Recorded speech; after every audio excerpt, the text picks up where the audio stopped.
Baik, bismillahirrahmanirrahim. Assalamualaikum warahmatullahi wabarakatuh. Waalaikumsalam warahmatullahi wabarakatuh. Waalaikumsalam warahmatullahi wabarakatuh. Alhamdulillah, alhamdulillahirabbil alamin. Kita bisa berjumpa pada malam hari ini melalui Google Meet untuk melaksanakan kabar atau ngaji bareng kitab Al-Qawaidul Asasiyah fi Ulumil Quran. Sebelum kita mulai pengajian pada malam hari ini, alangkah lebih baiknya kita mulai terlebih dahulu dengan menghadiahkan Fatihah kepada Sohibu Hadal Kitab, beliau Syekh Sayyid Muhammad bin Alawi Al-Maliki Al-Hasani Al-Maki. Semoga dari kitab beliau ini kita bisa mengambil manfaat. Al-Fatihah.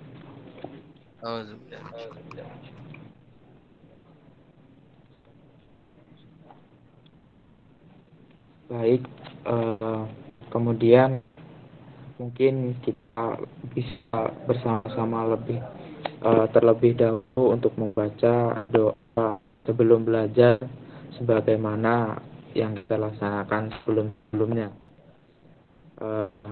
Monggo, sekarang saya.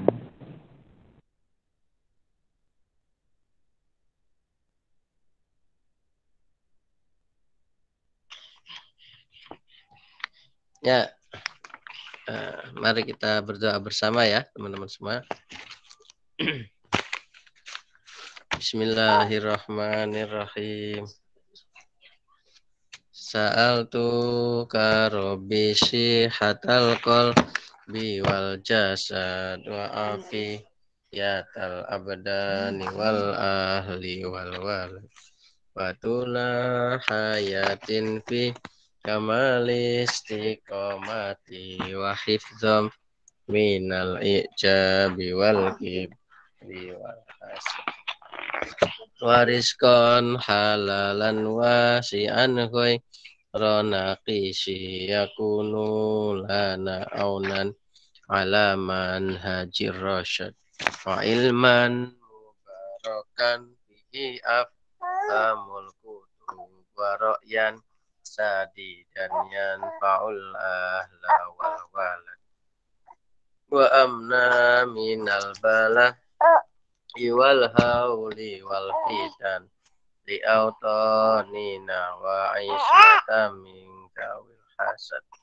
wa husna adailil hukuki jami'iha alama tuhibbuhu wa tarduhu wa aksir lana tawabi al-haqqi wal huda minal aqribai wa aidina wal abad bifadlika ya rahmanu ya muhsinal wara wajahin nabiyil mustafa khairan sajad alaihi salatullahi summa salamuhu wa alihi wa ashabi wa malil aula qasad. Bismillahirrahmanirrahim.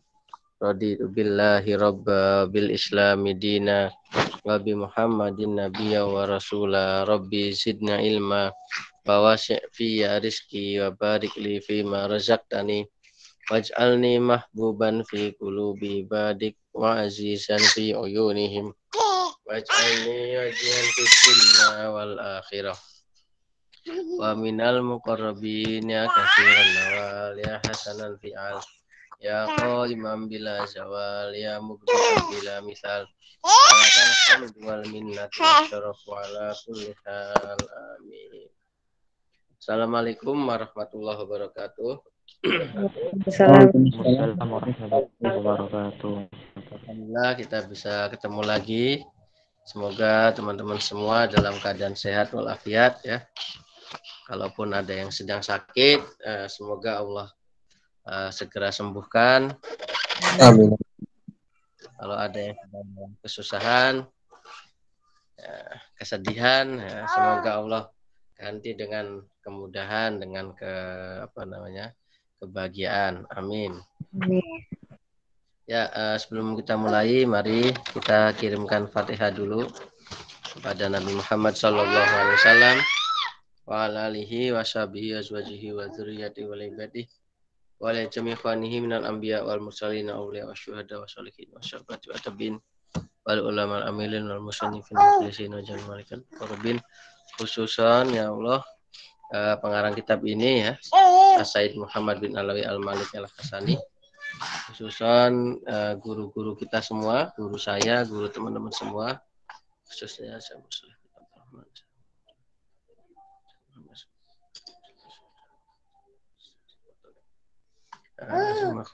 khususnya lagi kepada kedua orang tua saya, kedua orang tua teman-teman semua, jamil muslimin wal muslimat wal mu'minin wal mu'minat al ahyi minhum wal amat, dan semoga kita bisa mendapat ilmu yang manfaat dan berkah.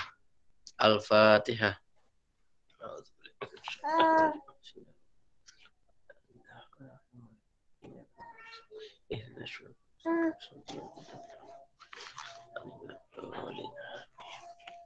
Bismillahirrahmanirrahim.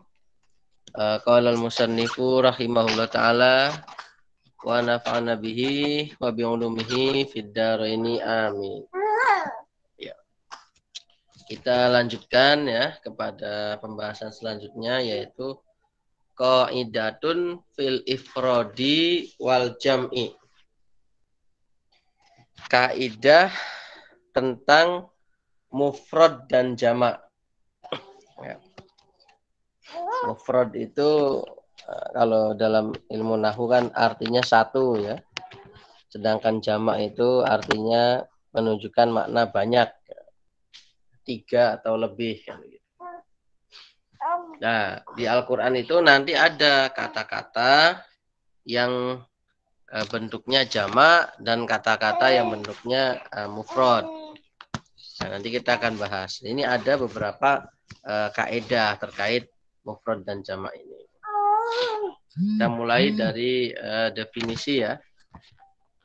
Bisa dengar suara saya?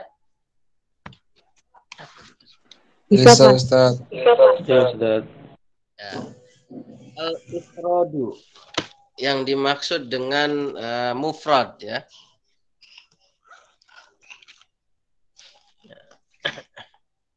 Sebentar. Yang dimaksud dengan mufrad adalah huwa antarida ba'dul kalimati al-qur'aniyati bisi ghotil ifrodi fi ghalibil mawadi. Yang dimaksud mufrad adalah kalimat yang ada di dalam Al-Quran atau suatu kalimat yang ada di dalam Al-Quran yang pada umumnya itu bentuknya mufrad.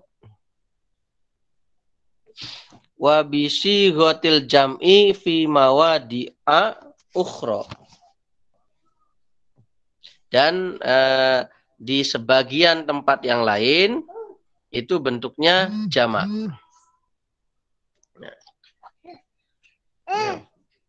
Jadi kalau disebut mufrad itu maksudnya adalah kalimat-kalimat yang pada umumnya di tempat-tempat Al-Quran, di ayat-ayat Al-Quran itu bentuknya mufrad. Kalaupun ada jamak, yaitu di beberapa ayat yang lain. Wal jam'u, nanti kita akan bahas biar lebih jelas ya. Wal jam'u, adapun yang dimaksud jamak, itu kebalikannya. Huwa antari ba'dul kalimatil qur'aniyati bisi ghotil jam'i fi ghalibil mawadi'i wa bisi ghotil ifrodi fi ba'diha. Yang dimaksud jamak itu kalimat-kalimat Al-Quran yang di dalam banyak tempat atau pada umumnya itu bentuknya jamak. Kalaupun ada mufrad itu hanya di bagian-bagian tertentu saja yang lain.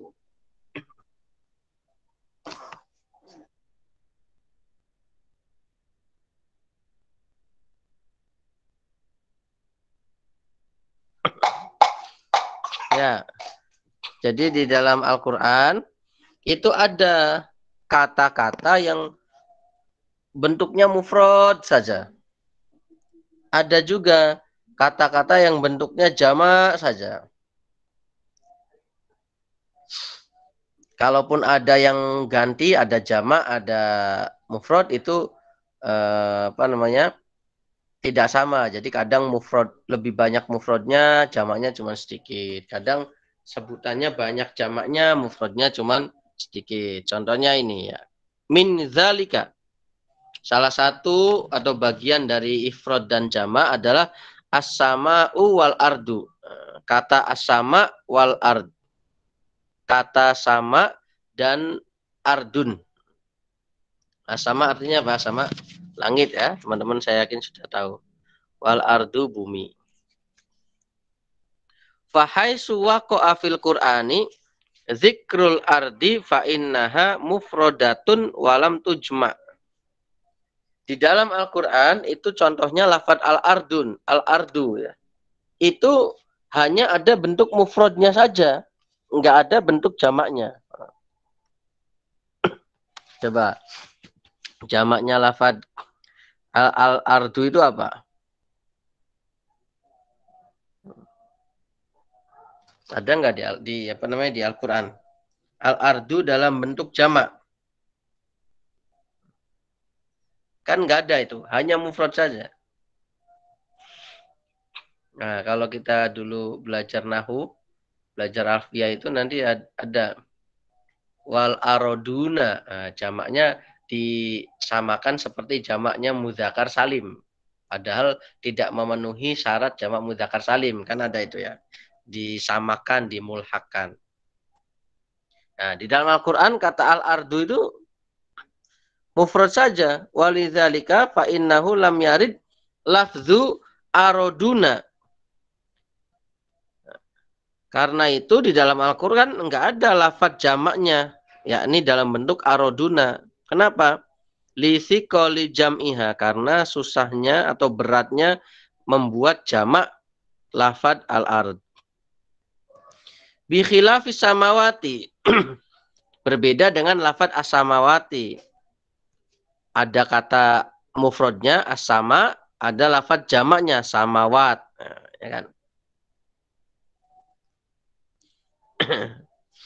Walihada, oleh karena ini, lima urida zikru jami'il arodin kola wa minal ardi mislahun. Maka dari itu, ketika pengen membuat pengen menunjukkan bahwa bumi itu banyak, tidak hanya satu, itu yang dipakai adalah kata bantu mislahun. Coba ini ayat berapa ini? Ayat 16. Ayat 16 surat Tolak. Coba dibacakan.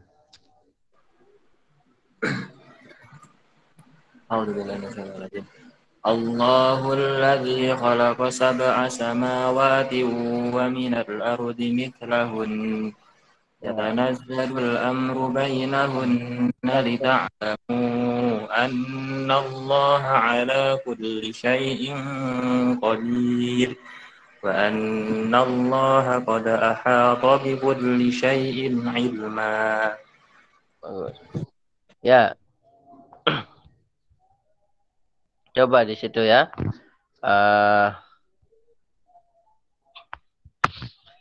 Di sini kan pengen cerita ya. Di ayat ini kan pengen cerita bahwa bumi itu ada 7 lapis. Ya. Bumi itu ada berapa? 7 lapis ya. Sab'a samawat. Ya enggak? Nah, kemudian Allah pengen menjelaskan bahwa di ayat yang sama itu bumi pun sama seperti langit. Nah, bumi pun sama seperti langit. Yakni apa? Yakni sama-sama ada 7 lapis. Nah, tetapi Allah tidak menggunakan misalnya kan tadi ya, khalaqa sab'a samawatin. Sab'a samawatin. 7 langit.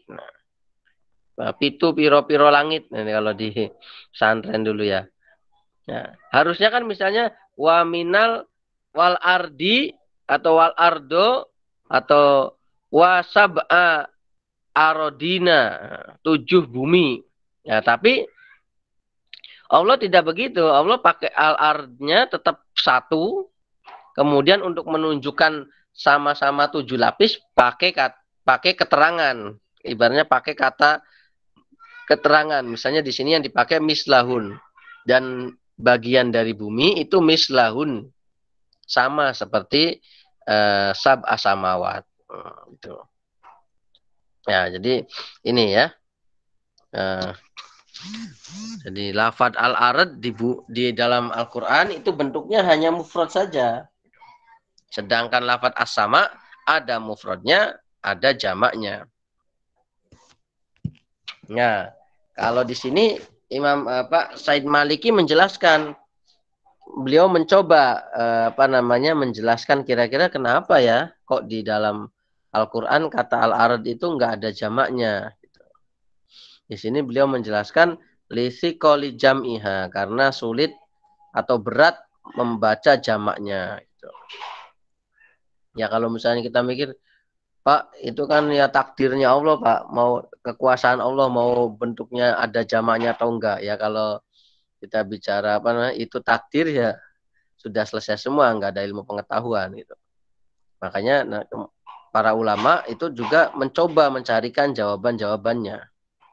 Sama seperti begini, saya mungkin pernah menjelaskan ya. Kenapa di dalam Al-Quran itu surat At-Taubah enggak ada basmalahnya? Enggak ada basmalahnya seperti ayat-ayat yang lain. Kalau kita mau cari hakikatnya ya, hakikatnya karena memang Allah nuruninnya begitu. Karena Allah menurunkannya begitu. Tapi kita kan nggak bisa memberikan hanya menjawab atau merasa puas dengan itu. Nah, makanya kemudian para ulama mencoba mencarikan jawaban. Misalnya nanti salah satunya bahwa surat At-Taubah ini atau Baroah ya, ini menunjukkan ibaratnya sikap ya, menunjukkan sikap Allah melalui Nabi Muhammad bahwa mulai saat ini Nabi udah nggak mau ngurusin lagi lah ibaratnya. Nabi sudah selesai urusannya dengan orang kafir Quraisy, sudah berlepas diri. Silakan nanti selama ini sudah diajak kepada kebenaran tapi tidak mau merespon, ya udah oke lah. Berarti sampai di sini aja udah selesai kan begitu. Nah, makanya kemudian para mufasir mengatakan lah orang Arab itu meskipun dulu ya orang kafir Quraisy itu menyembah berhala, tapi mereka punya tradisi bahwa kalau mengadakan sesuatu kebaikan mereka tetap akan menyebut nama Tuhan. Begitu juga sebaliknya ketika mereka akan melakukan sesuatu yang buruk, misalnya putus hubungan itu kan buruk. Menyatakan perang itu juga kan buruk. Mereka tidak akan menyebut nama Tuhan. Nah, kemudian akhirnya karena begitu ya bisa jadi di Baroah itu kalau lihat kandungannya seperti itu maka pantas kalau nggak ada basmalah. Nah, ini adalah cara-cara atau hasil ijtihad para ulama untuk menemukan jawaban itu. Nah, di sini juga demikian tadi ya. Said Maliki mengatakan begitu. Tapi mufasir yang lain agak berbeda. Jadi ketika misalnya mereka mengatakan kenapa al-ard itu hanya dalam bentuk 1. Salah satunya misalnya para mufasir mengatakan bahwa ya pada masa itu tujuan penyebutan bumi itu ya pengen menyebutkan apa adanya bumi yang ditinggali oleh manusia. Bahwa yang ditinggali manusia itu ya memang satu-satunya itu di bumi ini begitu. Tidak dalam konteks pengen menjelaskan secara ilmu pengetahuan bahwa bumi pun berlapis-lapis seperti langit. Nah, tidak seperti itu. Karena apa? Ya pada masa itu memang tujuannya tidak ke sana, tidak terkait ilmu pengetahuan, tetapi lebih punya bahwa menjelaskan semua ini masuk di bumi ini yang satu ini. Itu. Ya. Ammas sama'u fadzukirat tarotan bisi gotil jam'i wa tarotan bisi gotil ifrodi. Ya.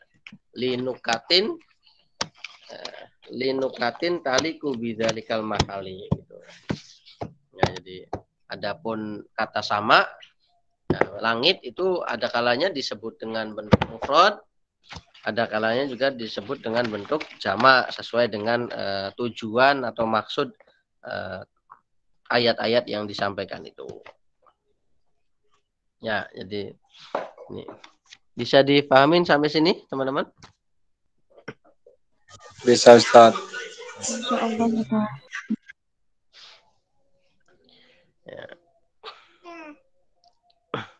Sama misalnya yang lain ya, misalnya kalau kita lihat apa ya, apa namanya, Anisa. Anisa itu kan biasanya menunjukkan jamak perempuan. Nah, kira-kira mufradnya apa itu? Ada nggak? Nisa itu mufrad apa jamak? Kan ada niswatun, ada nisa, ada imra'atun. Ya. Gitu. Kenapa kalau mufrad disebutnya imra'atun? Nisa itu sebenarnya mufrad apa jamak kan gitu. Ada yang mengatakan oh itu isim jamak ya. Jadi adanya jamak saja. Mufradnya nanti pakainya imra'atun. Nah, gitu. Berbeda misalnya kayak tadi sama nanti jamaknya samawat gitu. Itu nanti apa namanya macam-macam. Nanti ada beberapa contoh itu. Kita lanjutkan dulu. Walhasilu, kesimpulannya, annahu haitsu uridal adadu utiya bisi gotil jam'i adalati ala saatil azomati wal kasroti. Bisa disimpulkan bahwa terkait kata sama yang menunjukkan arti langit tadi, itu kalau bentuknya jamak samawat itu ada tujuannya. Apa tujuannya?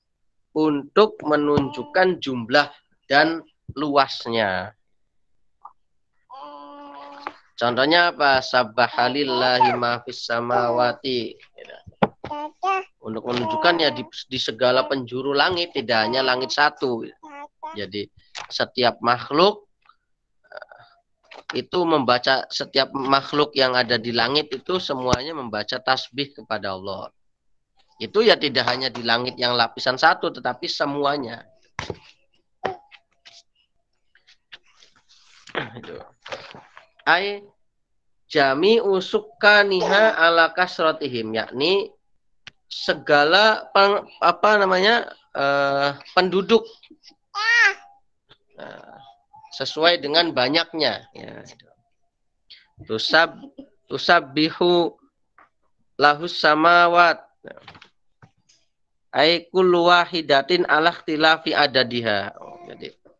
Jadi langit-langit itu semuanya bertasbih kepada Allah. Ya, jadi berarti adanya di bentuknya mufrad dan jamak itu maknanya sendiri-sendiri gitu. Maknanya sendiri-sendiri gitu. Wa haitsu uridal jihatu utiya bisi gotil ifrodi. Adapun kalau disebutnya dalam bentuk mufrad as-sama, itu yang dimaksud tidak pengen menjelaskan jumlah atau luas atau banyaknya, tapi pengen menunjukkan arah atau bagian tertentu, yakni langit pokoknya secara umum. Nah, ini juga tadi makanya yang saya jelaskan bahwa lafadz al-ard itu, ardun itu bumi, kalau itu bentuknya mufrad itu sebenarnya pengen menunjukkan suatu tempat jihad jihatun, jadi satu sisi saja, yakni yang ada ini gitu. Yang kita pijak, yang kita injak ini. Adapun nanti di bawah itu berlapis 7 itu urusan lain. Nah, sama juga demikian. Kalau Allah menyebutnya satu, itu maksudnya bahwa ya menjelaskan secara umum saja, secara global saja, bahwa di atas bumi itu ada langit. Langit yang mana ya? Pokoknya ya itu yang langit yang di atas bumi. Tidak dirinci langit yang mana atau 7 langit. Contohnya apa? Ini apa namanya? Ayatnya ini. Enggak. Gimana ini bacanya di surat apa ini adanya? Sudah teman-teman cari belum?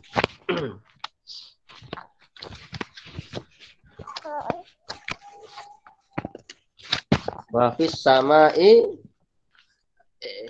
Ini anak saya ini yang kedua nih. Mau ikut ngaji. Wafis sama'i rizqukum. Ya benar. Surat apa ini?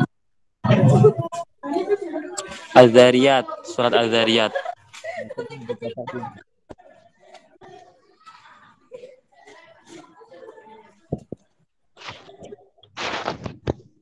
Ya.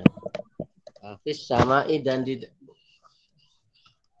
dalam di langit itu ada rizki kalian, nah begitu. Ya maksudnya ya pokoknya ya di langit itu secara umum, pokoknya di arah langit itu, di tempat langit itu begitu.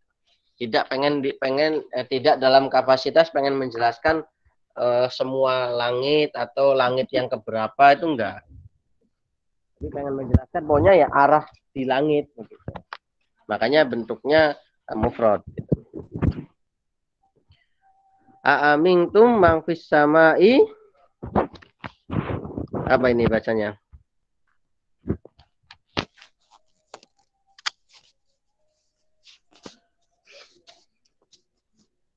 Coba kita cari bareng-bareng.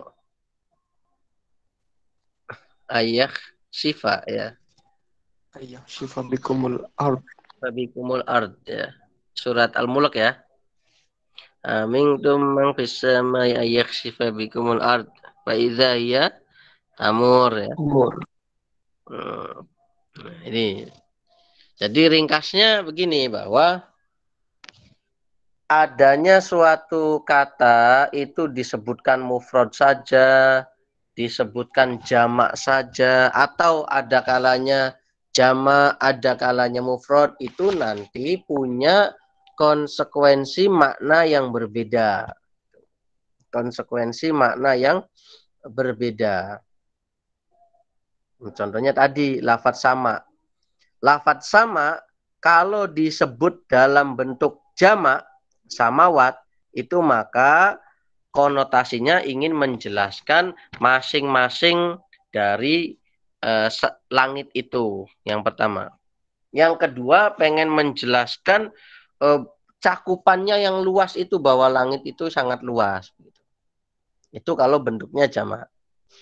Tapi kalau bentuknya mufrad itu tujuannya ingin menjelaskan bahwa ya sisi langit itu, maksudnya arah langit itu begitu.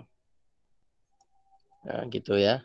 Jadi ada tujuannya. Nah, ini yang harus teman-teman pahami. Bahkan para mufassir itu tidak hanya bentuk jamak dan mufrad, sama-sama jamak itu bisa mengandung konotasi yang berbeda. Contoh, lafadz hamba. Hamba itu mufradnya apa? Abidun ya. Hamba itu bentuknya mufradnya abidun, ya, orang yang ahli ibadah. Gitu ya. Abidun. Nah, hamba. Lafadz abidun yang mufrad itu di Al-Quran ada jamaknya, banyak. Tapi beda-beda, sama-sama jamak taksir tapi wazannya beda. Ada ibad.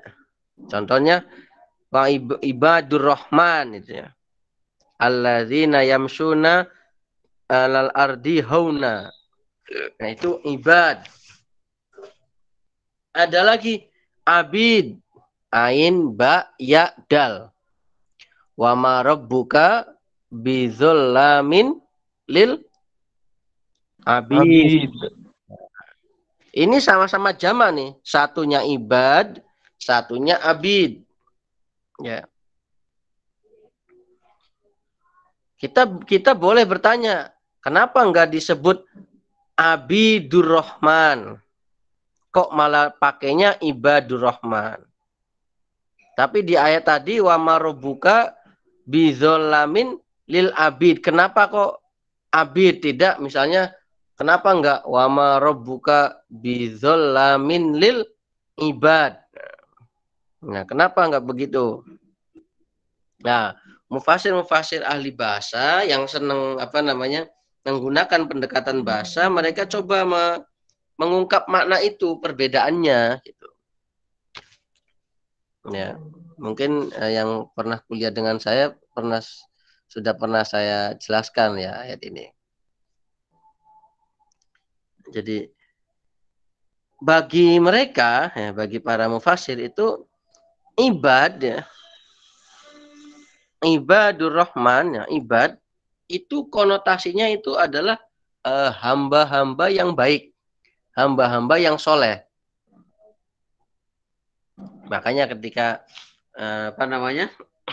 ketika menyebutkan hamba Allah yang maha pengasih, pakainya Ibadur Rahman. Jadi itu ibad itu konotasinya hamba-hamba yang dia sudah baik, sudah soleh, secara spiritual, sudah mapan begitu ya, ibad. Tapi kalau abid itu konotasinya hamba yang pada saat itu tidak belum soleh, atau dengan kata lain ya masih punya dosa atau kesalahan. Makanya kemudian para mufasir mengatakan, makanya di ayat wa ma rabbuka bidzalamin lil abid itu Allah ingin menunjukkan bahwa besok di akhirat Allah itu nggak akan menzolimi hamba-hambanya yang berbuat dosa. Maksudnya gimana? Nah, saya buat analogi begini. Kalau ada orang, misalnya nih, siapa ya contohnya? Misalnya ada orang namanya Budi. Budi ini selalu berbuat baik kepada Ahmad. Jadi Budi ini orangnya apian lah, sama teman-temannya apian. Maka otomatis suatu ketika Budi ini mendapat kesulitan atau apa ya, kesusahan, pasti nanti banyak orang yang akan mau membantu Budi. Karena apa? Oh, dia orang baik, Pak. Masa kita nggak membantu? Tapi berbeda, misalnya ada salah satu orang dia menzolimi kita. Ada salah satu orang dia berbuat zolim kepada kita, menyakiti kita, kemudian mungkin merampas hak kita, bisa jadi ya. Maka suatu ketika kita itu punya posisi bisa membalas, kira-kira pengen dibalas yang setimpal apa balasannya lebih. Coba orang itu kalau disakiti kemudian membalas itu kira-kira bisa nggak balasannya sama itu dengan yang rasa sakit yang dia peroleh atau lebih? Lebih, Ustadz. Pasti lebih ya. Wah, ini mumpung nih. Saya dulu disakiti. Ibaratnya saya dulu gara-gara dia sampai saya rugi misalnya 10 juta. Sekarang giliran saya membalas dia biar dia bisa rugi 20 juta. Begitu misalnya. Itu orang pasti begitu. Lah itu zolim nggak? Begitu. Nah, itu kalau dalam bahasa Al-Quran itu sudah zolim. Makanya dalam bahasa Al-Quran itu wa anta'fu khairul lakum ya. Gimana ayatnya itu? Jadi boleh seseorang itu ketika dia disakiti, dia boleh membalas asalkan setimpal ibaratnya. Dia dirugikan 10 juta, ya besok kalau dia mau membalas gimana biar orang yang dulu berbuat jahat kepada dia ruginya sama 10 juta. Tapi orang tuh nggak bakal begitu. Ketika ada kesempatan pasti membalasnya lebih. Nah, itu kalau dalam bahasa Al-Quran itu zolim. Makanya Al-Quran pesannya meskipun boleh membalas yang setimpal, tapi lebih baik memaafkan. Karena apa? Memaafkan itu lebih aman, lebih selamat. Daripada saya Pak pengen balas setimpal, nggak bakal setimpal, pasti lebih. Orang dipukul, ibaratnya orang dipukul dengan kekuatan pukulan sekian persen, kemudian dia bisa ada kesempatan membalas, pasti dia akan balas dengan tenaga yang full, ibaratnya begitu.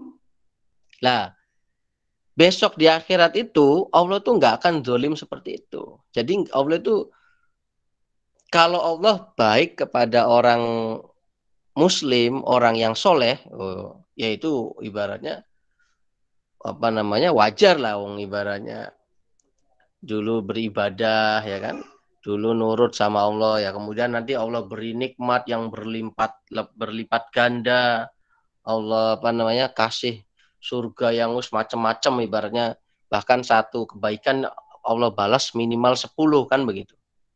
Nah, tapi bagaimana cara Allah memperlakukan orang yang ada dosa, ada kesalahan? Apakah Allah juga lipat gandakan? Dia berbuat salah satu, besok disiksanya 10. Ternyata enggak. Allah tuh, dia berbuat buruk satu, ya balasannya satu lagi. Jadi enggak ada istilahnya besok di akhirat, wah sekarang giliran saya sebagai Malik Yaumiddin, saya akan puas-puaskan menyiksa orang kafir. Enggak akan begitu. Allah akan tetap setimpal, tidak akan berbuat zalim. Nah, maksudnya di situ. Jadi wama rabbuka bidzalamin lil abid, itu maksudnya begitu, bahwa terhadap hamba-hamba Allah yang masih banyak dosa, masih banyak kekurangan, Allah itu enggak akan menzolimi mereka. Enggak akan Allah kemudian balas dendam mumpung bisa membalas mereka di akhirat, tidak begitu. Allah tetap itu. Nah, ini jadi itu para ulama ada yang memahami seperti itu. Nah, cuman yang tadi kan berdasarkan pengamatan antara jamak yang model ini dan model itu. Tapi dalam pembahasan kita itu adalah terkait yang satu jamak, yang satu mufrad. Itu pasti nanti konotasinya berbeda. Ya, sampai di sini dulu. Kalau ada yang ingin ditanyakan silakan. Saya Ustaz. Silakan Mas.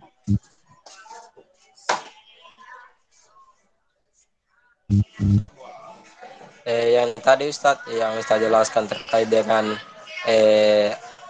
Arduna yaitu antara jamak dan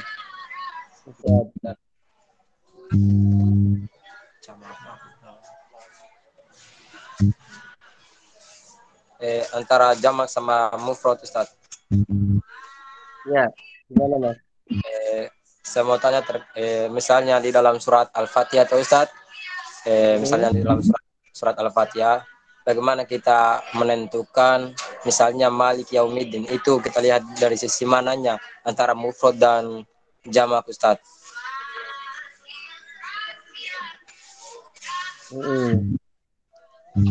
Kalau Malik Yaumiddin bentuknya apa? Mufrad ya?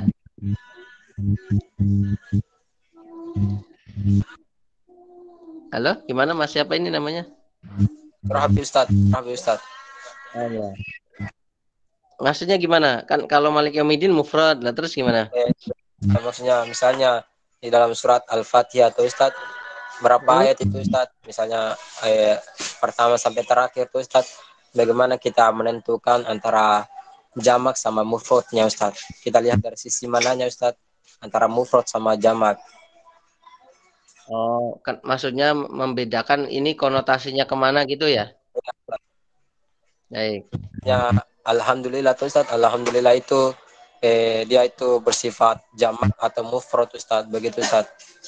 Oh gitu, baik. Ya, bukan cara melihatnya Ustaz. Maksudnya mengidentifikasi ini jamak, ini mufrad gitu ya? Atau maknanya? Ustaz, begitu Ustaz. Baik.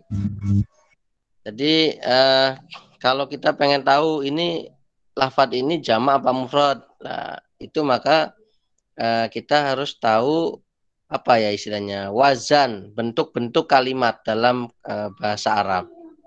Jadi pengetahuan tentang nahwu dan sorof ini menjadi penting. Nah, jadi misalnya tadi saya jelasin ibad, kok saya bisa ngomong itu jamak taksir tuh gimana? Oh ternyata karena memang kita tahu itu bentuk mufradnya adalah abid, abidun gitu kan. Kemudian di jamak taksirnya ibad dan abid. Itu beda ya. Nah, jadi kita harus tahu dulu Mas, kita harus tahu dalam ilmu nahwunya gimana. Oh, kosakata ini mufradnya apa, jamaknya apa. Misalnya kalau saya ngomong ustadzun, itu jamak apa mufrad? Coba, ustadzun itu jamak apa mufrad? Mufrad Ustaz. Mufrad. Kalau kemudian saya ngomong asatiz, jamak apa mufrad? Jamak. Jamak Ustaz. Jamak loh. Kenapa bisa jamak? Ya karena memang bentuk jamaknya itu muslimun mufrad, muslimuna jamak, kan? Jadi itu nanti kita tahunya dari itu Mas, dari ilmu nahwu dan sorof, karena sorof nanti juga ada yang wazan-wazan yang jamak tapi sebagai apa? Domir itu ya, mustatir atau baris itu. Nah, atau adapun nanti kalau pengen membedakan, oh kalau mufrad maknanya ini, kalau jamak maknanya itu gimana? Ya, itu nanti kita perlu yang namanya pengamatan secara apa namanya? Secara induktif ya. Jadi kata-kata yang seperti itu coba dilihat konteks ayatnya gimana, misalnya abidun di sini konteksnya gimana, abidun di yang lain konteksnya gimana, sehingga nanti kita bisa simpulkan seperti tadi begitu. Ya, nanti ini akan kita bahas nih setelah ini. Bisa difahami ya Mas ya, yang bertanya tadi ya? Bisa. Silakan yang lain sebelum saya lanjutkan.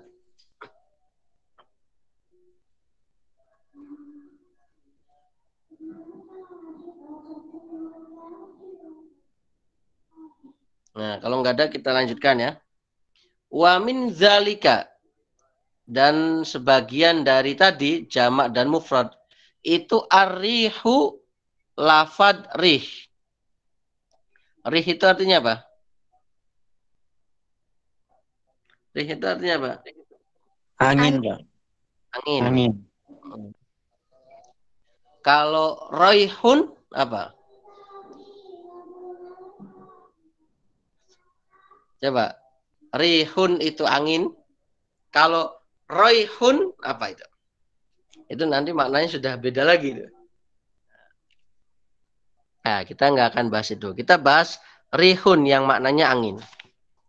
Zukirat majmu'atan wa mufrodatan. Lafad rihun di dalam Al-Quran itu ada kalanya disebut secara jamak. Jamaknya bentuknya riyahun. Ini coba saya tulis di kolom chat ya, biar agak jelas. Mufradnya rihun. Ya. Rihun. Jamaknya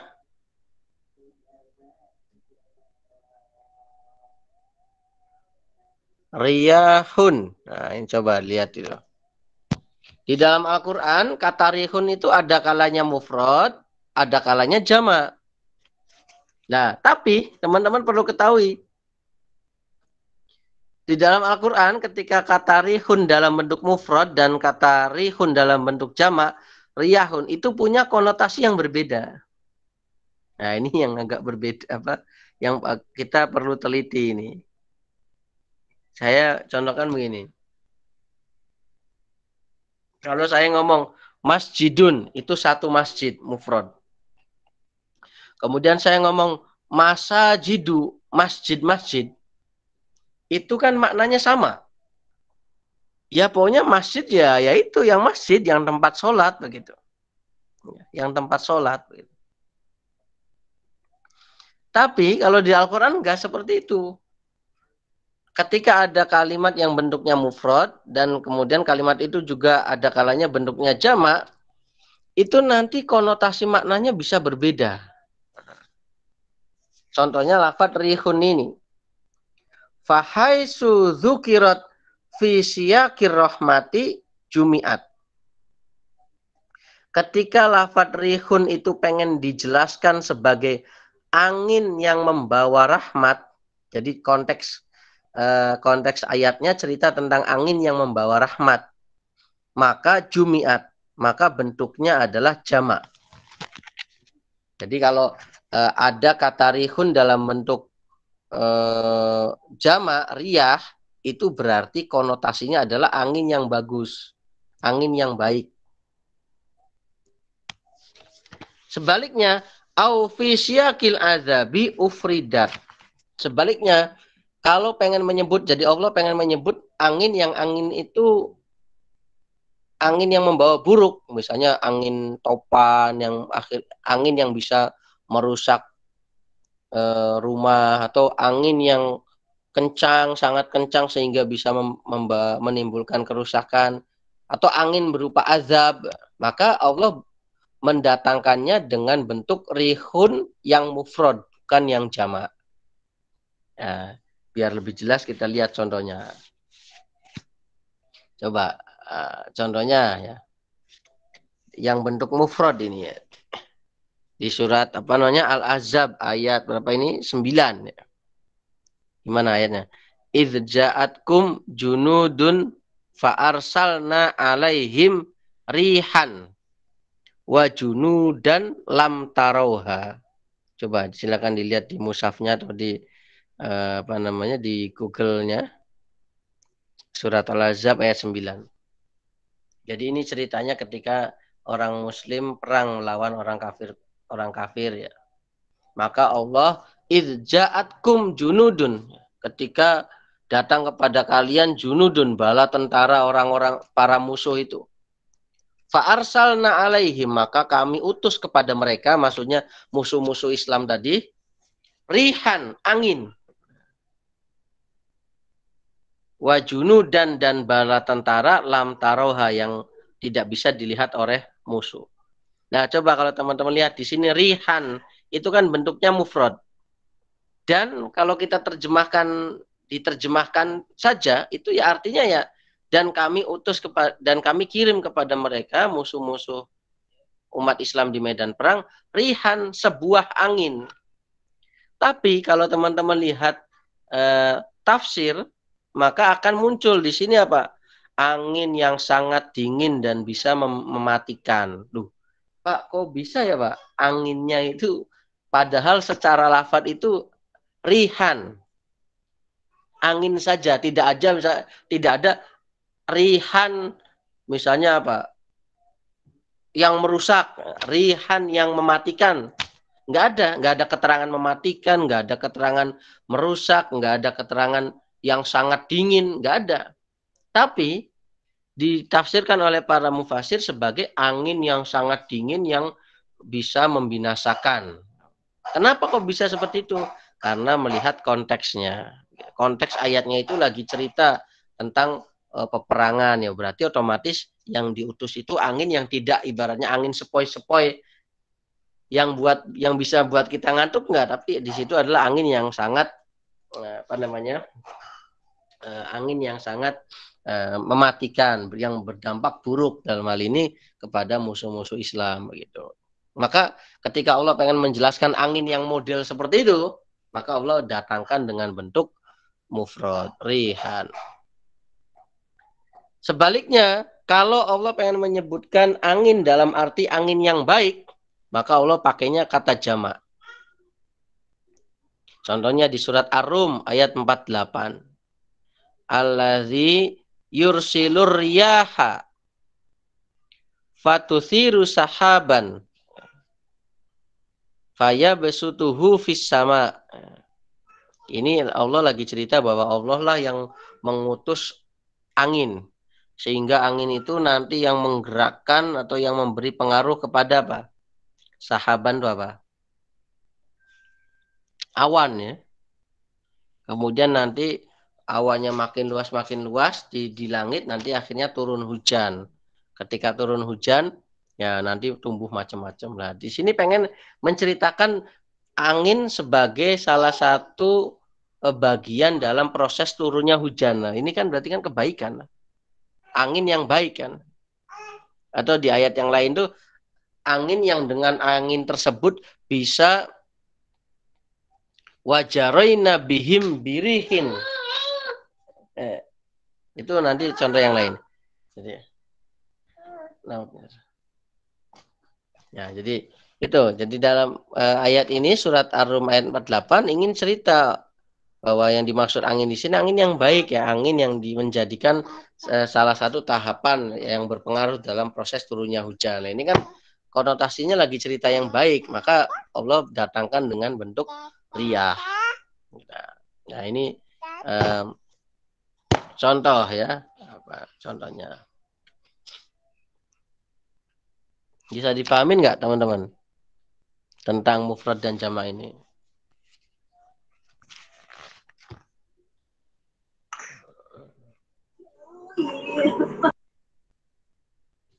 Bisa ya? Bisa dipahamin nggak?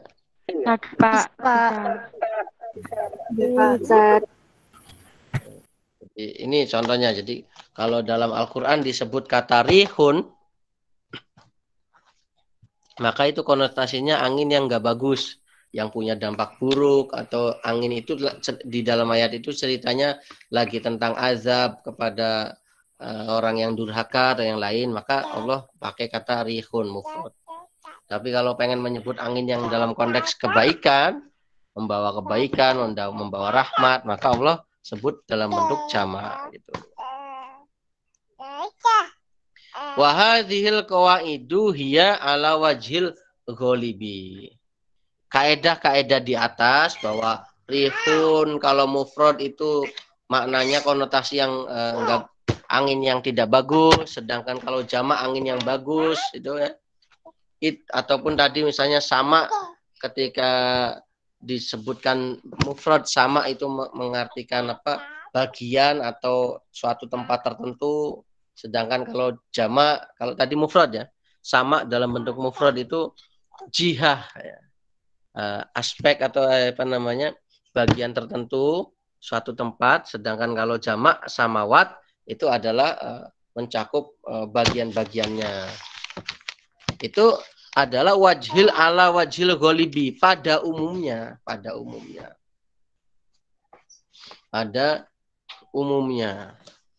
Waqad takhruju anha nususun. Tapi terkadang ada juga teks-teks Al-Qur'an yang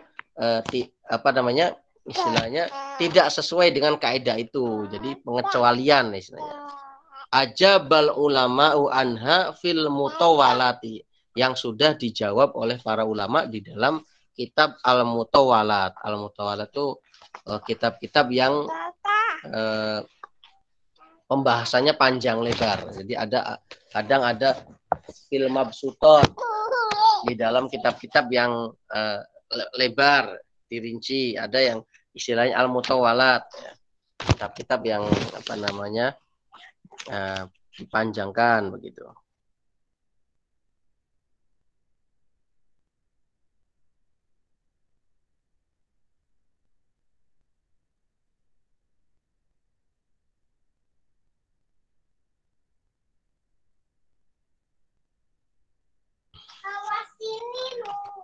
Iya. Bentar ya. Ya, jadi itu pada umumnya. Mesti nanti ada pengecualian-pengecualian. Contohnya, saya pengen mencontohkan. Tadi di atas dibilang bahwa kalau rihun, kata angin itu bentuknya mufrad, maka artinya adalah angin yang buruk. Tetapi nanti ada di dalam Al-Quran, misalnya begini, tadi yang saya sebutkan. Wajaroina bihim birihin toyibatin. Ini ada di surat Yunus ya, surat Yunus ayat 22. Wajaroina birihin toyibatin. Oh ini rihin toyibah. Rihin itu angin, toyibah itu baik.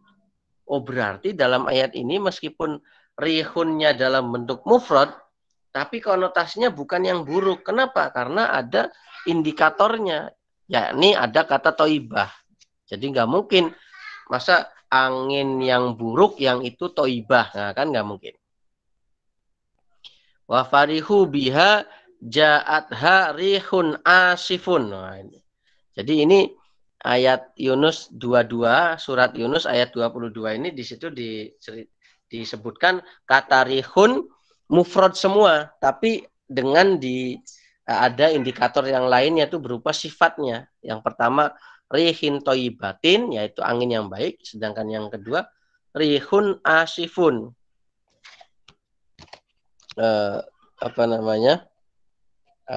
Angin badai.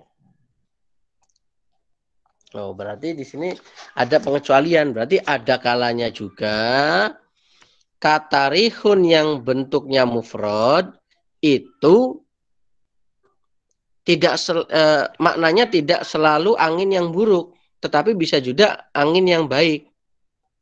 Kenapa begitu? Karena ayatnya mengindikasikan begitu. Kok bisa tahu ya ada toibatin? Jadi berarti ada sifat di sini. Nah, makanya gini. Jadi nanti teman-teman silahkan ya, teman-teman pokoknya yang rajin belajarnya, dipahami ulumul Qur'annya, kemudian kata kunci itu difahami. Ya. Kemudian nanti itu pasti nanti ada pengecualiannya, sehingga nanti jadi tetap kaidah awalnya dipahami. Kemudian ketika nanti ketemu dengan ayat-ayat, loh kok ini kalau diterapkan kaidah ini nggak cocok ya, oh berarti ini masuknya pengecualian. Contohnya ini tadi. Nah, atau saya contohkan begini, mungkin saya pernah menjelaskan di salah satu kelas ya. Misalnya kalau dalam bahasa Arab itu kalau ada huruf qad bertemu dengan fiil mudhari itu kan maknanya terkadang, taklil. Kalau ketemu dengan fiil madi itu kan maknanya adalah sungguh-sungguh. Misalnya qad aflahal mu'minun, benar-benar atau sungguh sangat beruntung kan begitu. Tahqiq. Kalau kemudian kodnya kayak tadi misalnya kod takhruju. Takhruju itu kan fi'il mudhari. Kemudian ketemu kod. Maka artinya bukan sungguh benar-benar keluar. Tidak, tapi terkadang keluar. Nah, ada di dalam Al-Qur'an lafadz kod ketemu dengan fi'il mudhari, tapi maknanya tidak bisa kalau kita pahami terkadang. Contohnya di surat berapa itu? Qad ya'lamullah. Qad ya'lamullah. Qad kemudian ya'lamu. Coba kalau kita pakai kaidah tadi, masa Allah kadang-kadang mengetahui? Masa Allah kok mengetahuinya kadang-kadang? Kan nggak mungkin. Allah itu selalu akan mengetahui, sungguh-sungguh terus mengetahui. Nggak ada ibaratnya. Allah tuh kadang-kadang tahu, berarti kan kalau begitu Allah juga kadang-kadang nggak tahu. Lah ini kan nggak mungkin dengan dengan dari sisi konsep tauhidnya sifat Allah alim itu bertentangan. Maka di sini berarti ada pengecualian. Oh berarti kalau ada lafadz qad ketemu dengan fi'il mudhari dan konteksnya tentang Allah, ya, itu apa namanya? Maknanya tidak kemudian terkadang, tidak begitu. Contoh lagi misalnya al-hut, kata al-hut yang artinya ikan itu. Nah, kemudian di Al-Quran ketika menjelaskan bahwa Nabi Yunus itu masuk di dalam perutnya ikan, maka di situ kan dikatakan pakainya kata al-hut. Coba kalau kita bayangkan, Nabi Yunus itu seberapa. Katakan kita nggak tahu orang dulu ukurannya gimana. Katakan orang sekarang saja ukurannya berapa meter. Berarti otomatis yang namanya ikan yang menelannya itu ya otomatis lebih besar kan begitu. Berarti kemudian ada ulama mengatakan, berarti kalau dalam Al-Quran disebut kata al-hud itu berarti artinya ikan yang besar. Tapi ternyata tidak selalu seperti itu. Di dalam Al-Quran, di surat Al-Kahfi itu, Nabi Musa itu ketika Nabi mencari Nabi Khidir itu kan membawa lauk. Kemudian sudah dikasih tahu Nabi Khidir itu adanya di mana? Adanya kalau nanti kamu lewat suatu tempat, kemudian lauk ikan kamu itu akan hidup lagi kan begitu. Makanya ada kan Pak ini nasi tulhud. Nah pertanyaannya maksud lauk ikannya Nabi Musa sebesar ikan yang menelan Nabi Yunus ya. Kan tidak toh. Berarti kan ada di situ ada pengecualian gitu. Nah makanya ini jadi kaedah penafsiran itu sangat penting ya. Kaedah penafsiran itu sangat penting, tetapi tidak bisa berdiri sendiri, Tetap nanti ada yang namanya pengecualian, sehingga di situ nanti pemahaman teman-teman tentang sejarah hidup Nabi, tentang ilmu kalam, tentang sifat-sifat Allah ya. Bahwa Allah itu esanya itu tidak kemudian berarti bergabungan. Kayak saya misalnya begini.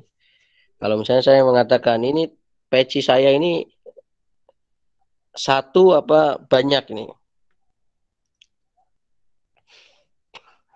Nah, kalau dilihat kayak gini kan satu. Tapi coba kalau mau dipretelin, ada kertas, ada semacam plastiknya di dalamnya, ada benangnya, ada apa? Atau gampangnya gini, motor ya. Motor itu satu apa enggak? Pak, saya punya motornya satu, Pak. Atau jangan motor lah, yang ibaratnya pulpen teman-teman itu loh. Saya punya pulpennya satu, Pak. Ini saya punya pensilnya satu, Pak. Tapi coba kalau mau dilihat ini sebenarnya meskipun satu, tapi itu sebenarnya enggak satu. Ada bagian penghapusnya, ada kayunya, ada yang hitam-hitam biar nyalanya itu. Berarti kan aslinya banyak tapi di dalam satu. Nah, kalau dalam konsep ketauhidannya Allah itu kan nggak seperti itu ya. Pokoknya Allah itu ya satu gitu. Tidak kemudian di dalamnya ada unsur-unsur gabungan atau apa, enggak. Nah ini salah satu contoh bahwa teman-teman juga harus paham terkait keilmuan Islam yang lain. Makanya di IAT itu kan meskipun teman-teman fokusnya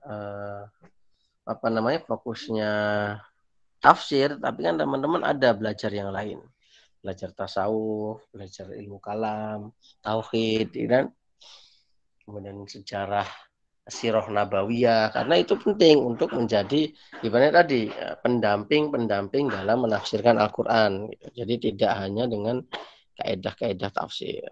Nah, mungkin itu yang bisa saya sampaikan. Silakan Mas Moderator. Kalau ada yang ingin ditanyakan atau yang lainnya silakan. Jadi monggo bagi teman-teman yang ingin bertanya, mungkin monggo untuk terakhir kalinya ya, karena waktu sudah menunjukkan jam 9. Monggo kalau ada langsung saja.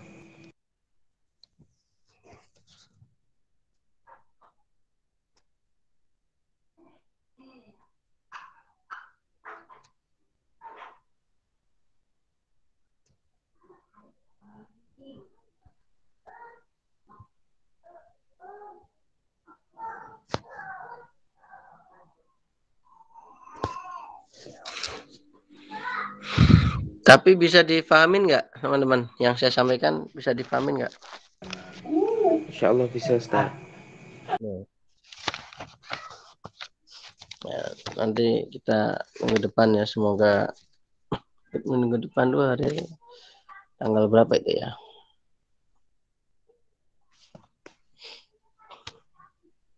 Minggu depan tanggal berapa? 8 ya? Ya, semoga nanti pas nggak di jalan itu. Ya, tanggal 8 ya, 8 pagi malam. Oh ya, insya Allah bisa. Nanti lihat. Baik, kalau nggak ada, saya kira dari saya cukup. Terima kasih teman-teman semua. Semoga ada manfaatnya. Kurang lebihnya saya maaf. Assalamualaikum warahmatullahi wabarakatuh. Waalaikumsalam warahmatullahi wabarakatuh. Banyak Ustaz. Baik, terima kasih kepada Ustadz Agus Imam Haroman untuk malam ini membahas kaidah fil ifrad wal jami. Semoga ngabar atau ngaji bareng kita dapat meningkatkan kualitas keilmuan kita di bidang tafsir. Amin. Amin ya rabbal alamin. Semoga kita diistiqomahkan untuk melaksanakan ngabar di minggu-minggu depan lagi. Mungkin itu dari saya. Saya cukupkan. Mohon maaf jika ada salah kata. Wassalamualaikum warahmatullahi wabarakatuh. Waalaikumsalam. Waalaikumsalam warahmatullahi wabarakatuh. Ya, terima kasih ya. Sehat-sehat semuanya. Ya Ustaz, sehat-sehat Ustaz. Terima kasih ya. Matur nuwun, Pak. Ya, semoga. Mbak.